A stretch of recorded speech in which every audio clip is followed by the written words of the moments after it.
Azken urteotan mundu mailan ariketa fisikoaren gorakada handia egon da, arrazoi estetikoengatik, osasunagatik edo dibertsio hutsagatik. Hala ere, pertsona gutxik dute muskulo mailan gertatzen diren prozesuen eta likadurak bertan duen eraginaren benetako ezagutza. Hori dela eta, bideo honen helburua metabolismoari buruzko ezagutza zabaltzea da, pertsonek beren kirole rutinetan aplika ditzaten, zehazki gimnasioan pisu altzatzean eta muskulo masaren irabazian.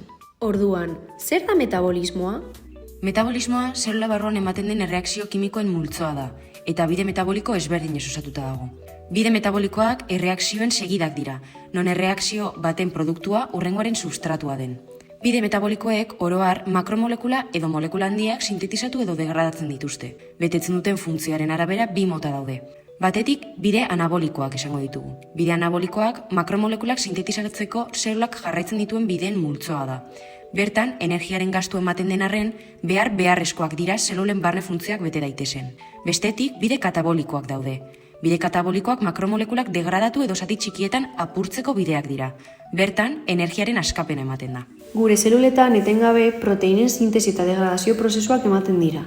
Oro har bi prozesu hauek oreka mantentzen dira. Hau da, sintetizatzen eta degradatzen den proteina kopuru antzekoa da. Muskulu irabazi eman dadin, oreka zelular horren aldaketa ematea beharrezkoa da.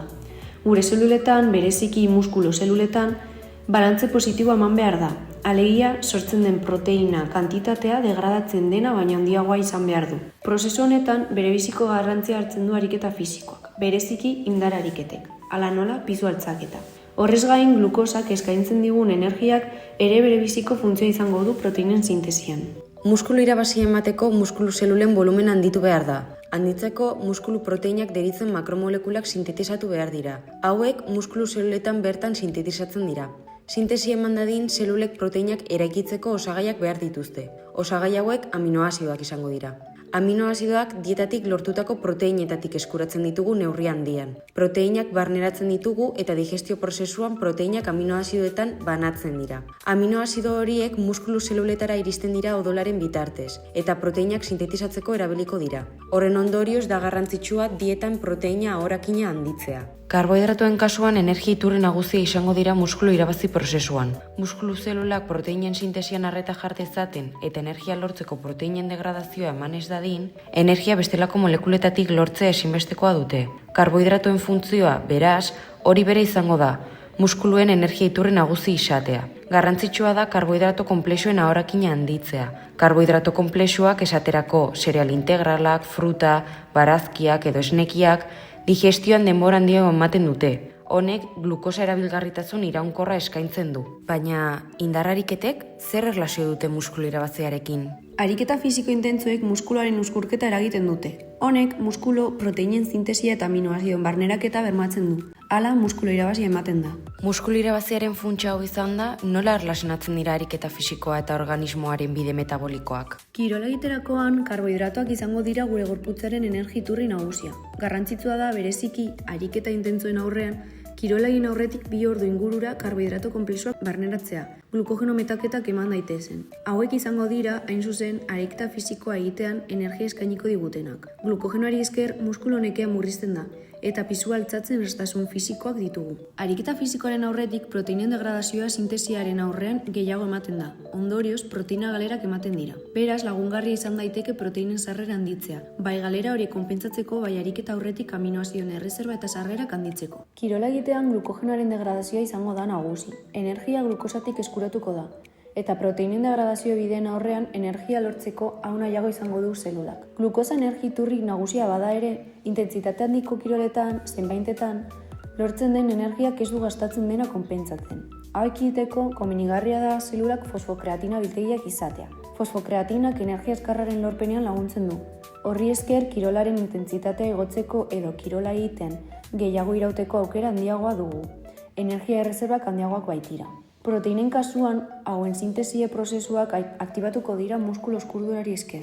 Kirola egindakoan karbohidratoen barneraketa ezinbestekoa izango da. Izan ere, honek eskaintzen duen energia izango da proteina muskularren sintesia bermatu eta honen errekuperazioa ahalbidetuko duena. Proteinek kasu honetan berebiziko garrantzia izango dute. Behin ariketa fisikoa eginda, muskulu zelulek erreakzio anabolikoak burutzeko prest daude, eta horretarako sustratuak behar dituzte. Hortaz, proteinen ahorakina handitu eta hauen sintesia muskulan bermatuko da. Eta gantzen degradazioa, ez alda ematen ariketa fisikoa egiten dugunean? Bai, baina ez da gehiegi ematen muskulu irabazia lortu nahi dugunean. Gantzak betetzen dituzten milaka funtzioen artean energia erreserba molekulak dira, eta beraz, kirola egiten dugunean eta energia falta dagoenean, gantzen degradazio bideak pizten dira. Dena den, hauek bereziki nabarmenak dira erresistentzia eskaintzen duten kiroletan, esaterako korrika egitea edo mendira joatea. Kirol hauetan ariketa fisikoa denbora tarte luzean ematen da, ondorioz, gorputzak glukosa erreserbekin ez du energia nahikorik. Muskulu irabaziaren kasuan, glukogeno erreserbak nahikoak dira ariketa fisikoa eraginkorki burutzeko eta helburua betetzeko. Beraz, gantzen oksidaziorik ez da ematen edo ez gehiegi behintzat. Horrek esan nahi du muskulu irabazia nahi badugu eta pisuz gehiegi igo nahi ez badugu gantza jateari utzi behar diogula? Inondik inora, gantzak garrantzitsuak dira organismoan ez baitira erreserba energetikoak baino ez. Gantzei esker, errekuperazio muskularra emendatzen da funtzio antiinflamatorioak baitituzte. Horrez gain, muskulu irabazian lagungarriak diren hormonen egitura oinarriak dira, testosterona esaterako, zeluletan eman ohi diren seinalizazio hormonaletan parte hartzen dute, eta abar. Ikusten dugu beraz, gantzak ezinbestekoak direla organismoaren funtzionamendu egokirako. Hala ere, garrantzitsua da gantzen barneraketa osasuntxua izatea, alegia gantz esentzialak barneratzea, eta hauen portzentaia elikaduran ez izatea karbohidrato edo proteina bezain handia. Bai ariketa fisikoa, bai dietak garrantzi handia hartzen dute muskulu irabazian, baina zein jarri beharko genioke arreta gehien? Dietari edo ariketa fisikoari? Ba aldago garrantzitsuago den faktorerik? Gure sexu adin egoera fisiologiko eta helburuaren arabera kontuan hartu beharrekoak bai dieta bai kirolari dagokionean ezberdinak dira. Dena den argi dago bien arteko balantzea ezinbestekoa dela, gorputz osasuntsua mantentzeko. Muskulu irabaziaren kasuan ariketa fisikoa da proteinen sintesian garrantzi handien hartzen duen faktorea. Honek sustatzen du bereziki muskulen proteina sintesia eta beraz muskularen irabazia. Hala ere, dietaren erregulazio eta kontrolak ezinbestekoak dira.